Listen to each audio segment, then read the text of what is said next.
Immediately, our short-term goal has got to be to elect Secretary Clinton as president and defeat Donald Trump, who, in my view, would be a disaster for this country.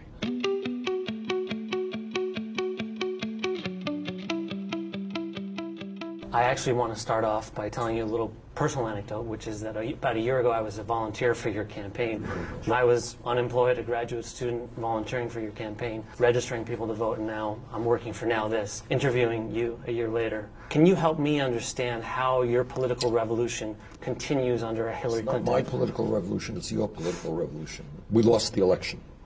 We made history, and we ran perhaps the most consequential campaign in the modern history of America. Ideas that at one point were thought to be crazy and fringe are now incorporated in the Democratic National Platform.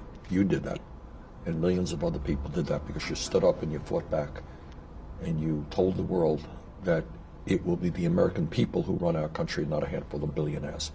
And because millions of people came out and stood up and fought back, about 80%, I would say, of the Democratic National Platform is what we believe in. Now, that's pretty good. So when you ask me where do we go from here, in a sense, it means that we implement this. Many of your supporters are struggling with the choice that they've been given in this election. Yeah. They're still bitter, they're frustrated, there's still some residual anger. Yes, I got it. I mean, I do understand that. But I think from a practical point of view, I would hope that all those people who worked with me on this campaign, who supported me, understand that Donald Trump would be a real disaster for this country. He stands in opposition to everything that we believe in. On the other hand, the day after the election, we don't sit back and say, well, Clinton is president. What we do is we mobilize our people to make certain that hopefully President Clinton, hopefully a Democratic Senate moves forward with an agenda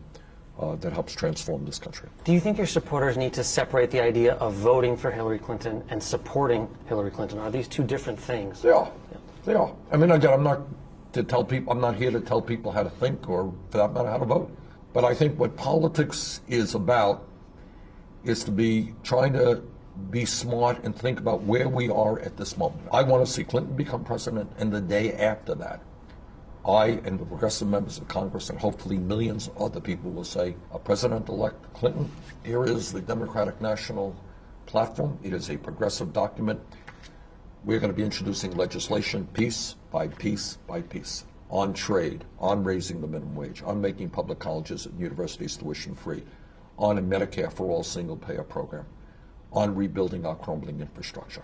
There are a lot of your supporters that don't trust that Hillary Clinton is going to come through. Okay, in that case, they're going to have to work with me to make sure that it happens. This is not trust. We're not here to trust. It is the very opposite of what I am saying, to say, oh, sit back, elect Clinton, and then trust.